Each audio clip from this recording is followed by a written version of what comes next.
society, we failed hope. Yep. We most certainly. We most certainly did. And not for the first time, and probably not for the last time, sadly. You know? Because guess what? We are human beings. You know? I see that Tony Fraser wrote, I think it's at a Be Continued op-ed on the issue of 60 years of Independence. looking at an analysis of the 60 years. All right. What have we achieved? And in it, he really, at least in this first part of it, he really focused on the, even though he gave a history, contextualizing the history and the issue of independence, the colonial states, especially in the Caribbean, and he gets to the point of the constitutional development, and where that has failed us. And how successive governments have not been able to deal, even though we have had various commissions looking at the issue of constitutional reform, nothing tangible has been done. But it's to be continued. But it makes for interesting reading. Okay. All right, gentlemen, I do have Mr. Allan Ferguson online. He's the president of the Scrap Iron Dealers Association. Good morning, Allan. How you doing? Good morning to you, man. Good morning to you and your listeners. Yeah, we have Richard Ragoobarsingh and Wendell Stephen with us this morning. Paul is off. So they're protesting again, Allan. Yeah. Good morning, Mr. Ferguson. If you could contextualize what's taking place this morning with regard to the protests from the scrap iron dealers. I think you all are saying that you will protest every day until the 6-month ban is lifted. Is that recording accurate? in progress? No, well, you remember, these people that you see in protesting there, we would talk with them, and whilst we was speaking with them, they would have indicated to us that, listen to me, the government is better to kill all of them. That's what they're saying, because the scrap industry to them is where it is go every day and make an honest day's work. Days where they just feed the family. Days where they just pay all the bills. They don't know nothing else. Some of them grew up in this scrap industry. Some of them can't go and ask for no other work nowhere else. Because or some of them saying they have no work in Trinidad to get no work. How we could wait for 6 months? Why is we explaining to them, burning the tires in the road, cannot help, but we can't tell them that because they don't want to even listen to us in that way. Because some of them saying, you want to pay my bills, and I was not able to pay all of them bills. So we in a situation that is only people could save this kind of protest is the government. Because the government had no other opportunity, choice to ban this industry. An industry that feeds a lot of poor people. And you see, this is the only industry that the money is triggered along to the poor, it's to the poor, you know. And that is why you see this going on. Because what we could do, we arranged a rally to come to Port of Spain, and that is what the association could do. The association is also working with a team of lawyers to try to take it to court, but there is some things that they're working on that they want to be able to make sure that they have it right. And it's taking a little time, but I think this week and also, based on everything going on with us, I think a lot will reveal itself. But at the meantime, all we could do is try to tell the protesters, please be careful of what you're doing. And that is all we have control. We can't even go in the middle of that. But Allan, let me ask you: do you think it is fair for the citizenry to go through all this headache? Well, whilst I understand that with you, do you think it is right for the government, because of few people and some people because they break the law, to suffer so much of people who honestly work it? Do you think that too? Do you think that But do you think? thousands of people? But do you that work think honestly- stopping? Do you think protesting and then asking the patrons who traverse through those roads to pay them to pass? Well, I'm not familiar with that. I'm not. Familiar It's a with that. fact. I'm not familiar with that way of saying. But what I could tell you, whilst I understand everybody understand the position, and we're not saying that we will encourage protest to other association. We will say we will encourage that at all. But at the same time, Trinidadians and Tobago need to understand also too. When you take away things from poor people, take it away. You have to understand what will take place. You can't want to be fighting war and don't expect nothing to happen, Because what you do there, you declare war on poor people. And when you declare war on poor people, all type of things, it have people who don't know, who can have our own stance for themselves. Because all they know is to go and pick up scrap in the dump and recycle it and bring it to certain yards to get an honest day work for the family. This is what we need to understand. We only watching it in the wrong side. The side that you have to watch is watch the government. There's a lot of ills in this society, and the only ill they see is the scrap industry. You have to understand that. Well, I hear your passion again, Mr. Ferguson, but I mean, let's be fair to the government. They're dealing with several issues. Scrap iron is just one of them. So I think it's a balancing act. I think the state is caught in a tough position. The state is caught in a tough position between balancing what the scrap iron dealers want and the issues of. Well, let me speak now, and then you could answer. I said the state is in a tough position of trying to balance what the scrap iron dealers and that industry wants, and what you're saying is very legitimate about the issue of the workers in that field, because nobody wants to be out of a job anywhere in Trinidad and Tobago for 6 months. So those are very legitimate concerns and realities that you are raising. The state, of course, is saying, well, look, we can't have infrastructure coming under attack, and thousands of citizens are now affected. And not only that, it's critical infrastructure, water, communications, etc., which can affect many things, including communication for people who are in dire need of help, etc., and emergency situations, the ability to communicate. So it's not a pleasant situation that the state has to deal with in balancing what you are suggesting and what you are rightly saying, the livelihood of people being on pause for 6 months, which is untenable for many people in that industry. Because I think anybody listening doesn't want to be out of an income for 6 months. That's for anybody listening to this program. I think what Mr. Ferguson is saying is for 6 months, put yourself in our position, you have no income coming in. What do you do? And so I think the state is trying to balance, look, how do we protect our infrastructure and how do we get to some proper regulation of the sector in the shortest time possible? And I know the AG has given a first post timeline, so to speak, of 3 months or less in trying to get those regulations out. And maybe it doesn't have to go to the first 6 months. To the full 6 months.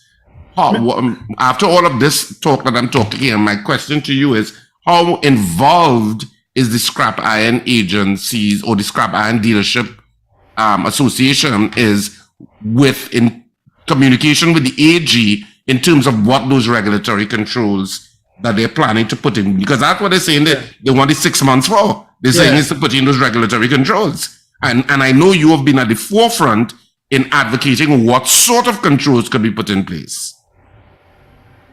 Well, let me say this, since last week when they make the ban, we had write them to ask them for a meeting that we could able to see what we as the association could do to try to even push them back to this. And up to today, Why should we write letters and send to them? No response. Why should we make phone calls? No answers. So it's a keep struggling for us. And to answer some of your questions, why do I understand? And I want Trinidad and Tobago to understand what a government is to do is to protect the whatever the government have to protect is all this infrastructure, all the water, tea and tech, all these things. The government is supposed to protect these things. That's why tea and tech have security. That's why water and all these places have security to guard the property. Look, I just want to use some people. Why is it blaming some people for going and stealing? I want you to listen to this one. Listen to this one carefully. If you know how licensing offices, and if you have something in the back and they have one entrance out, how these things coming out? How these things coming out to go into yards? Anybody thinking about it? Anybody studying about it? How these things could come out from these places? How these big areas where they have all these big cable and substation, how people could go in it? Where the security is? Where the type of security? Anybody ask these questions? All these things look funny, sound suspicious. I want Trinidad and Tobago to understand a lot of things is happening in this country, that people don't only watch it in one way. Only one way to watch it. I am trying to say you cannot attack poor people and know that this, I explain it to them, this industry, it is trickled down to the lowest of people to go working in the dumps, all about Trinidad. You need to know your neighbors to put something in place. And if you listen to us, because we have the answer to them, we sit down with them and we told them what we could do to stop the crime. Y'all don't know because it has something I am not saying. Because y'all don't know. I tell them, I keep saying it. When we go to places to say we have all the knowledge in this recycling, we know what to do to stop this step. But they don't want to listen to us. And that is why this is going on, because all these things have motivated, People but Mr. Ferguson, the jury is still out on whether I think the industry should have been banned, but suffice it to say, this thing did not come as a surprise to the association or to the scrap iron people. It didn't come as a surprise. There was signals coming. A lot of things were being said. But what did you as an association do? And I think that's what Richard is asking. What did you all do to prevent what happened? And what are you all to do in the coming months to ensure that when you get that green light again, that it does not restart? You see, well, if they have all the answers to the problem, when they're done, wherever they're done, if they get through, if they was able to be successful and they get through, well, then they're supposed to have all the answer, because they have all the answer. They're taking it up on their own to do what they're doing. And so are you saying the association is not involved in what's happening at all? Well, I just explained to you that we send a letter to them. We make calls to them, and up to now they're not answering. So they plan is to do the thing themselves, because I'm telling Trinidad, they don't like certain people to be involved. When you look like me and you sound like me, it's very difficult for them to understand. And I am telling you something, I'm going to reveal it today in a news conference with the trade union movements, because they will join with us in our motorcade, and I will reveal why this government doing what, because they continue doing it. I am telling you that, me ain't not no politics person, because I could say all my family is PNM. I can say I know some people is UNC too, but I could also tell you majority of my family is PNM. And I could also tell you that the last election, my house was a PNM sub-office. I could tell you that. So I'm not telling you politics. Mr. Ferguson, let's put aside the politics and the emotion. No, but you see, right? I have to talk about it, because some people will have that in their heads. I'm just showing it out for them to understand. Well, the reality is that quite a few other industries, Mr. Ferguson, was shut down for more than 6 months during a pandemic. I could speak about the Bar Association. Yeah, but I could speak about several others. Help from the government. Listen to me. Let me get your name correct again. My name is Wendell. My name is Wendell. Wendell, let me tell you something. You're a guy that I also listen to because I think you're kind of balanced. What I'm trying to tell you, some big institution, when they close down, they get funded. Right. Agreed. We're not even getting a book to help you out. We're not even getting $1. And you starting with this. This is no, so is it that you've made, is it that, and that's why I asked you just now, Mr. Ferguson, what is the association doing? And you said that you've been writing and not getting responses, but I mean, as far as I'm aware, you had a meeting, a high-level meeting not too long ago, about a month or so ago. What is the association doing in putting forward that representation? Because I said, me personally, I don't think that the ban will work, but I wait to see. But what is the association doing in terms of making a representation for these poor Black people that you speak about? As I speak to you here now, the amount of suggestion and proposal that we will propose to the government, himself, yourself, you're just even getting to him saying they shut down this industry. Listen to me. Now, the only person that you will send a WhatsApp to, and he might respond, is Mr. Seochong. And I respect him for that. But I know it's not in his hand alone. So I understand that. But I respect him and I will give him his respect because he responds. But I know it's out of his hand alone, and I have to understand as a human being. I have to understand that. I am going to let my staff also write the Prime Minister again. I will do it again today because now there's some people reaching out to us in reference to help. And I want to thank them because in society, it always are people who see injustice taking place and just want to help. And I want to thank them. But I honestly, this morning we have a news conference, gentlemen, and I will speak more on this issue because I honestly believe that the government cannot solve this problem by themselves. They need to work with us. They need to listen to us also too. And I, as a human being, I don't want to big up myself, but I'm a very honest person who understands this industry. I understand. It's people out at Trinidad that understand how I understand this industry. How you have somebody here who would understand. Let me tell you something. When we had a problem like this before, we did shut it down because we didn't know what to tell the authorities what to do to be able to hold back on the crime. But if they stopped doing what they was doing in 2013, 14, 15, when there was hardly any crime, it's because we had been working with the authority to make sure this theft and this crime wasn't taking place. But when they had So what were you doing then? What were you doing then that you're not doing now? One of the things that I was doing, let me explain to you, that when we talk about TST, we explained to them in the early stage, ready yards and them, ready yards. When you leave, when you have something like this going on and nothing is doing, you find yourself in this situation, ready yards, red scrap yards. If you have things going on and you're leaving them, they have free way to run. Is it then that you certain people were in the know about certain yards doing illegal stuff and gave that information to the police? Because the police just can't raid every yard. No. You see, that is the I can't mention certain things on the air.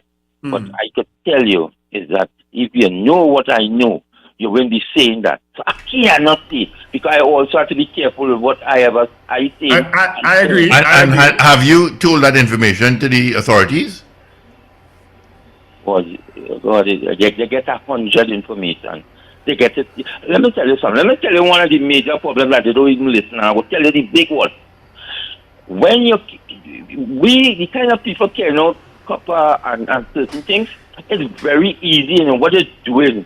Look, I'm going to tell Trinidad, and I tell them, people was carrying out copper because they're using different documents. If you carry out copper, you're using scrap. So it's showing as scrap. But you know something? If you have the scanner working, This scanner was scanning in front of Spain. You know what would happen? They would have seen it. But they wasn't working on it because everybody knows somebody in Trinidad. And some people like to blame some people for something. But somebody always knows somebody can get through a thing.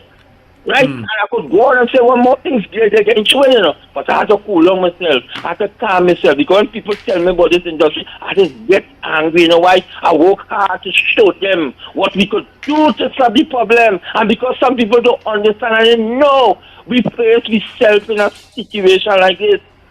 This Trinidad and Tobago, let me tell you something. Since 2000, I want you all to know, since 2011, when I came the president, I keep breathlessly working hard to put beg the government to put certain things in place to keep down the crime in this industry. And I'm fighting right through. It has cost us, let me tell you something, people from all over the world come here and advise us and show us certain things to do. And we have put this recommendation to the government. Government come, government go. We continue fighting for the right thing. Oh, gosh. Mr. Allan Ferguson, let me ask you something. You got any information on the bell? Let me tell you something, right? Just yes or no. I have to just, no, man, no bother because if he had information, trust me. I don't care. Let me tell you something for me. That's just one of them. No, but let me just tell you something. I feel it. I don't care whoever they do this and I just find out, I will expose them. You know why? I just continue telling them, stay away from steal, stay away from buying stolen stuff, stay away from doing this. Do you know Trinidad? You could talk how much. They like, I don't know, they like to be exposed. And I just risk my life by exposing them. I don't care. Because if I was in this industry and this ill taking place, I want to fight for it. I rather stay out of this industry and leave it to be in foolishness. If you know me, I went to close down yards and people doing the wrong thing already, you know, with the police, you know. But I didn't know that. I shut down yards for breaking the law. Yeah, but Mr. Ferguson, but you also said that you were going to find out who took the bell. Well, let me tell you something. A bell is not a big equipment. You have to get information from somebody. Because I'm not Superman, I'm not Seaman, I'm not a Seaman. You have to get information. If you don't get no information, you will know. Trust me, I could put my head on a board and swear by my Lord that if I find out that, I'm sure I will get it back. But you being in the industry, people will talk within the industry. No, it's too small. If it was big, it's a small item. You could, when you throw in a container that disappeared, you can know if you're not wrong, and if two people know that, how are you going to find out? How are you going to find out? The thing about it is that, let me tell you something. Why we put in a way that is a scrapman take the bell? Yes, we could go the way, but we know that bell was down on the ground. Not up in the air. It was down in the ground because it was cleaning it. Because I went by the church. I went all about to try to find out. So I was doing my own investigations because I love. But the investigation would be, forget that it's up on the tower or on the ground. Somebody would have taken that. How much would a scrap iron dealer pay for a bell? And what is it? No. You see, I explain it to you already. That bell will be, I think, brass or it will be normal iron. So it will be, it could be about 500. It could be a $300 or $1,000. I can't know. I don't know the weight because I see it. I don't know. The scrap iron dealers really started with people having old stuff at home that passed by and collected. It also started with the removal of manhole covers years ago. Years ago, we had manhole covers missing. So it started from then. Well, I just want you all to know, right?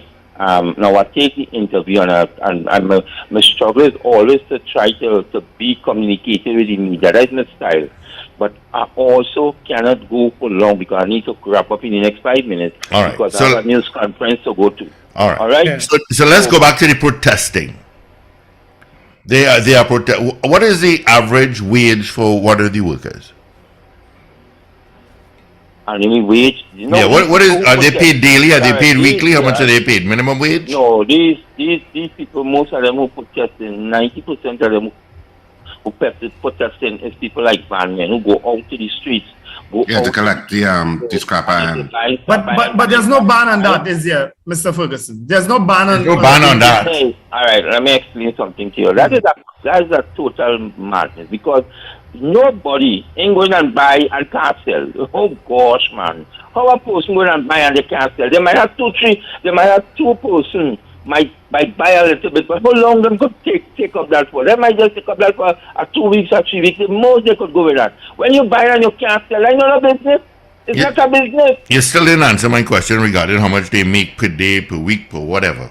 No, well, as I explained to you, I would not know. What I could tell you, the money trickle along, so even the men and them were picking up in the dump. So it's, all right, if a man come and their money could be 1,000, 2,000 per day, they might have 2 or 3 workers. I don't know how they will split it, how they will pay the one. I'm not we business. That I don't know if some of them work partnership, one of them work, how they just work. That is not, we does not take part in trying to get intervene in these people's business like that. Well, we could tell you the sellers, and sometimes I could tell you how much sometimes they get. Sometimes some get 500, sometimes some get 2,000, sometimes some get 3,000. Sometimes if they come with a big shop and they have plenty material, they also might make a 10,000 and things. So you don't know. Yeah, that is all I could tell you. So is it truck men that really protested? The people who drive around buying scrap iron, old battery buying. Those are the protesters, is what you're saying. Yeah, but them is majority. I ain't say them is all of them alone. Them is majority because them will feel it. Because some of them buy vans, some of them are in installment to pay. Some of them just mind the family with that.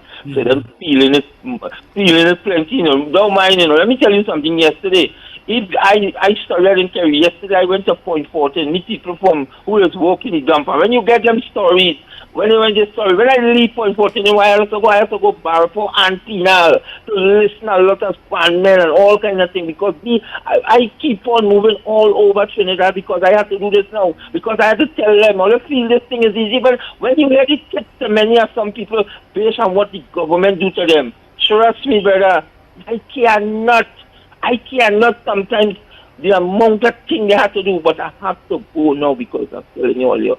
I thank you all for hearing me. And anytime you all could get up onto me because I have to go way down to the south area and I still have to organize myself because they have traffic going down there.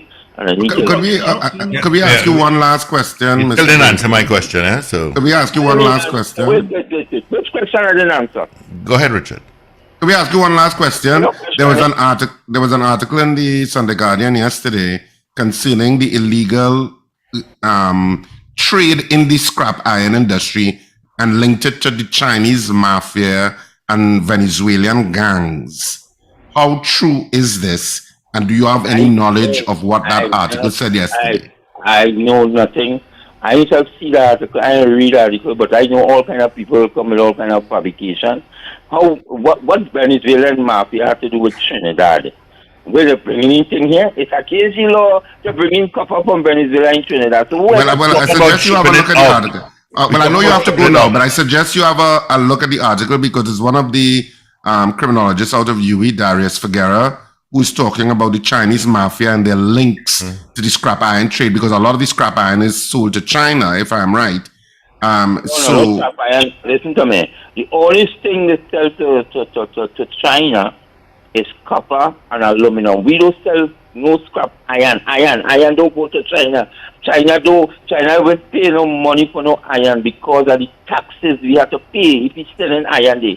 The only place out in that region is Taiwan, India, Bangladesh. All them people, we will just send the material. Some people need to understand that. I don't know what they're talking about, but okay. Well, I would suggest you maybe if you could get a Guardian from yesterday and have, well, it's online anyway. So you could maybe look at the article and see what they're saying because they are, of course, talking about your industry and it's some of the things that people are going to read and think, well, look, there needs to be more control. So maybe you so next time we speak, at least maybe you would have read the article and have some context in which to answer it.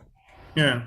But I think last time too we spoke to Mr. Ferguson, he did indicate that a lot of foreigners were coming into the market and making a mess of it too. Not so?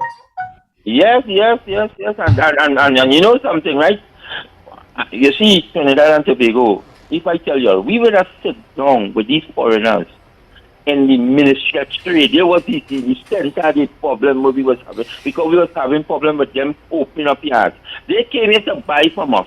And when they start to open up yards, now they don't care what they take or what they buy. And this is a lobby, we lobbying the government for years to stop them from, they ain't supposed to open no yard. That's the arrangement. For years we make that and they sign off on that in the Ministry of Trade. And they still continue. How they get any license, we don't know. All this problem we tell them. So that might be what Darius Figueroa is referring to then in that article that Richard just I don't know, and I don't want to take a read. But I'll say something, Mr. Ferguson. You see the blocking of roads, charging people to pass on the roads, the inconvenience of cutting wires, and people not having telephones, people putting on the air conditioning units, realize it's not working, the copper is gone. Broadcast houses are losing their cables. They're even going to broadcast houses, as Mr. Hines said last week. That needs to stop. You see, Mr. Hines don't have no good information. Well, let me tell you, Mr. Ferguson. No good information. Let me tell you why. Because I have to say this. When he come on his TV station and his all his media, he say that is vandalism. Vandalism means that you're not a thief and you don't want to destroy it because somebody have something in the head to damage something. But you know what happens? You come around now and you say, we have to be blamed for that. You said in your own that the intelligence or the knowledge of the police force is vandalism. Listen, them people will be real problem when you go in the court, you know. Real problem, because this is what it says. And now you're coming up stretching it and talking. I don't want to listen to he because he ain't building up no respect for people because I want to talk and speak. You have to be careful. Yeah, man, Mr. Ferguson, I am talking about the media houses that they go in and stealing their cable from. They're stealing their cameras, which Mr. Hines did say, and I'm in the radio industry, so I know what's going on inside. I hear about it. Just like, hold on. Hold on. Oh, Mr. Ferguson. Mr. Ferguson, I'm in the industry, the radio industry, broadcasting industry. So when something happens to another media house, we hear about it. Just like when I could only assume that when somebody takes something from someone, like a bell, you're in the industry and you would hear about it.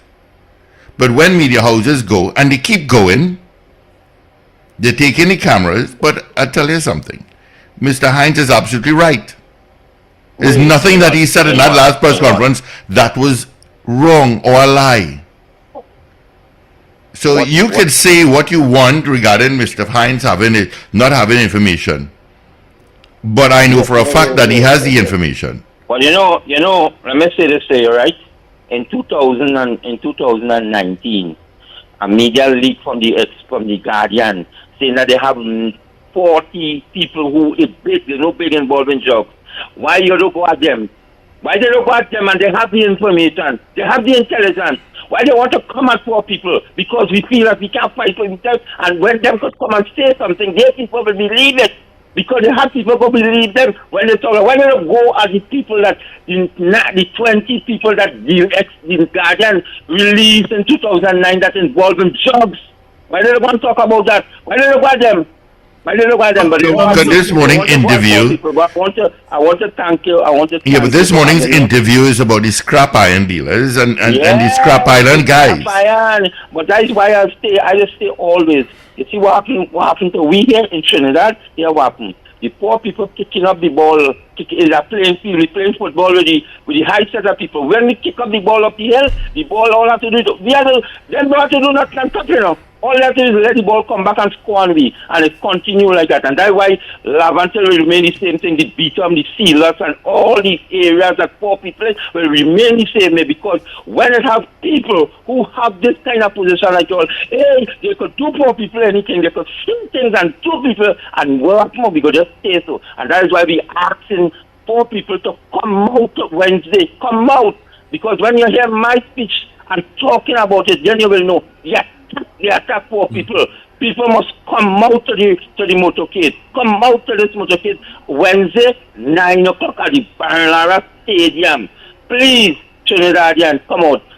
Steve Khan and Richard and Wendell and Paul. Richard and Wendell, I thank you for having me on, and I enjoy sometimes. Don't matter it coming to me. What I have, that is my heart. As a leader, you have to take these kind of comments coming to you. You wouldn't get everybody agreeing with you. You wouldn't get everybody agreeing with your position and what you believe in. But one of the things that you need to understand, as a human being, we have to understand that they have things in life that we have to understand sometimes. The government, they need to shut down an industry to fix it. We need to understand that this industry is going to shut down to fix. Mr. Right? Ferguson, it might be worth your while to reading up on what happened in Jamaica and in Barbados, to where scrap iron was also banned, right? It might be worth your while taking a read of what's happening there too. All right. Before I go, I must clear up that. You see, right, let me explain something to you. In Jamaica, they said 3 years. So in 3 years to regularize the industry. We taken since 2011 to 2022. We still trying to regulate the industry. You need to understand that too. Why you talking about Jamaica? I also was part of that too. And I'm telling you, why I was giving them ideas there. So why you talking that you all don't know too much years in Trinidad to regularize the industry when we have the knowledge in the Caribbean right here? When we go places, they talk about us, how we have knowledge. They don't want to take it because it's probably of our look or how I speak. And I'm trying to tell you, this is how Trinidad is. If I would look like a Chinese or a Syrian, they will take the advice from me. They will take the knowledge from me. But because who I am, that is the problem. That is the problem, Steve Khan. That is the problem. All you need to understand that too. Oh gosh, I have to go. I thank you all. I have to go. Thank you so much. I can hear the Thank you so much. All the best to you. I can hear the emotion and the passion in Mr. Recording stopped. You know, it's like talking to Linus Phillip, as I say. You know, it's like you know what's wrong and you can't fix it. You know, because he knows what's wrong, you know, but they can't fix it. As an association, they can't fix it. Yeah. You know? And but that article that quoted Darius Figueroa at length yesterday talked about all of those criminal links to the Venezuelan, South American criminal elements and the Chinese mafia. All that was mentioned in that article. So that's why I told him he needs to have a look at it, because it's inferring and it talks about a gang leader who came out recently and how the profits from that scrap iron industry is also fueling even more criminality. Yeah. Now, is all of this true? I'm not in a position to say. But certainly it's something that I think Mr. Ferguson, as the leader of the scrap iron dealership, needs to be on the pulse of all of these things that come out that affect your industry, because it's affecting the narrative in how people see it. That's it. And so you need to be able to, to reply to or contextualize it. Is it true? Is it not true? Is it an exaggeration? Is it not an exaggeration? But Mr. Ferguson kind of hinted to that. That's why I raised that last time we spoke to him. He spoke about these foreigners who come in and buy scrap iron, and then they started to run their own yards, and they're illegal. He spoke about that last time. So clearly, he may not want to say. I'm sure because it almost seems, I think, Wendell, in my mind, is like the quarrying and scrap iron are two. It's like a dual-head snake for criminality. I'm not saying that they are legitimate people in those industries. Of course they are. Yeah. But it's like criminality an organized criminal enterprise has looked at those two industries and say, yes. Well, this is add where the we next can- one. Add the next one. Add the casino. You remember that? The Casinos, stories came yeah. out of that? Yeah. Those Yeah. three industries, you're very right. They've run under the radar for a long time, and clearly they've riddled with criminality. Yeah. And the state has to fix it. Yeah. And because the state is the only one with the capacity and resources to fix it. Yeah. And unfortunately, the state is maybe a little late to the table in fixing those Well, both because- industries. because it might be- quarrying is something for years that we have discussed on this Oh, yeah. program. And it's only now, I think, under Stuart Young that you see, at least he is saying the right things. I don't know if the action is following through. And at some other point when we speak to Stuart, we could find out. But Yeah. that quarrying issue has been an issue in the public domain for a while. For years. And the criminality involved there. And now you have the scrap iron industry where the criminality is on one level very in your face compared, they're taking infrastructure, but it could be even more insidious than that. Yeah. And when you read that article and the quotes from Darius Figueroa, because it seems to be, in other words, you see links to the Chinese mafia and all of that. If all of that is true, I don't know if it is, but if all of that is true, it's even more dark in terms of the criminality that takes place in Trinidad and Tobago that we have to solve. Yeah. We have to solve the criminality from several areas. So you have to solve it in certain sectors and industries. You have to solve it on the ground. You have to solve it with the white collar crime. You have to solve it with the murders and issues and domestic violence.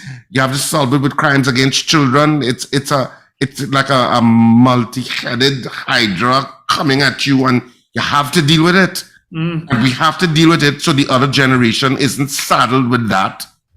And it's only when we deal with that we can really move on to solving, and because solving it is going to be also dealing with some of the equity issues in the country. Yeah. Yeah. Because So I don't sometimes know. you sit back and you see some of these murders and some of these crimes and so on, and you wonder, well, what is that? What is that about? And you Yep. never know, Richard. You It's don't connected know. with these industries, Exactly, you don't know. You never know. You never know. Yeah. My God. But we could take maybe no. We close. We at 8 o'clock. We have 2 more minutes. We could probably Yeah, squeeze I'm and call saying in. three. Yeah, we could take three more calls. I got quite a bit of messages that I could now look at.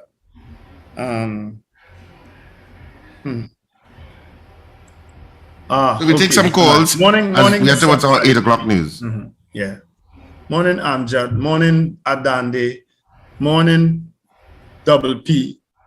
And all these other people. Morning, Rena Buru Jennings. Morning, you all. But I feel it sometimes just for Mr. Ferguson, though. I mean, if he is as genuine as he comes across, I feel it fair.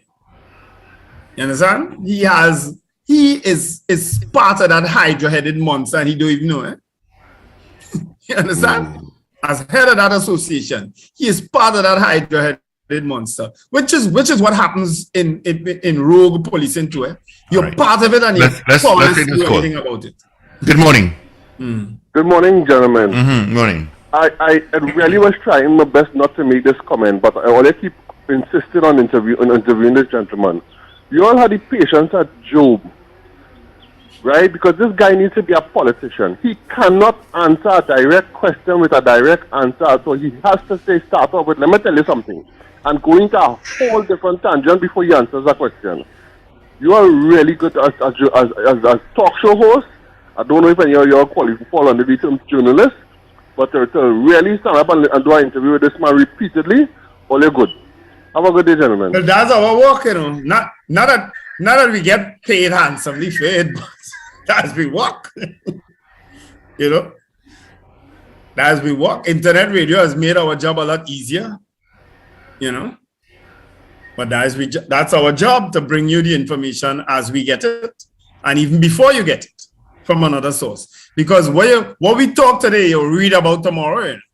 So when you read in newspapers, you read in at 24-hour news. News that happened 24 hours before.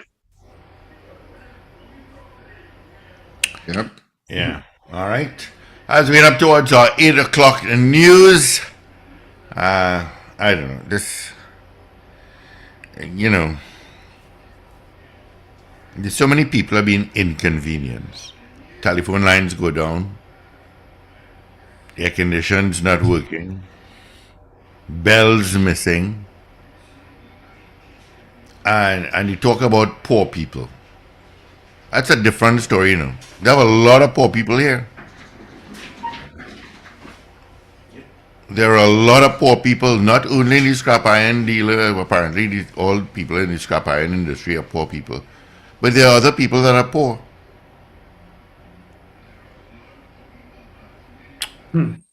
Let's get into anything that affects an industry where people are earning income is something that can't be, and for all intents and purposes, it's a legitimate industry, inverted commas, in terms of people joining in the industry and earning a living on it for years, unregulated or not. And if the state has allowed an industry to grow and morph without putting in regulation at the start, then the state on a certain level is to blame, and not meeting the current, not seeing where it's going and analyzing it.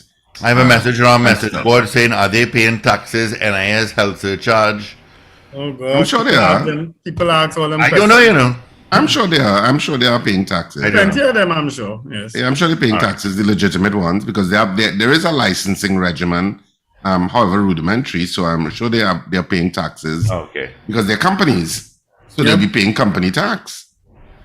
Yep. So but the issue of anybody losing their livelihood for 6 months is not to be scoffed at. No, it's definitely and it's something that you really have to look at, and that's why I'm saying the state is caught in a kind of jam in balancing the society, because you're looking at an industry where people are earning a living, and some of them are very legitimate, against state, well, not just state, but infrastructure, private sector and public sector infrastructure. I have a line for you, Richard. They're stuck between a hard place and a rock. Because I know of a business entity. All right, we gotta the go. air condition stopped working, and when they realized, because that same individual messaged me that last week. Yes, That's why I brought it up. All the copper, That's a legit problem. All the copper gone on the roof, They All right. thinking the air condition's down. All right, let's get into 8 o'clock news brief. For those on YouTube, thank you so much for joining us on YouTube this morning. This is where we cut our YouTube stream. You can still join us on power102fm.com or our mobile app. Just look for Power 102 FM Trinidad. Let's get into our news brief, all powered by Champlain Auto Services. This is your news bulletin from Power 102 Digital. Good morning. Here's what's making news headlines. Scrap iron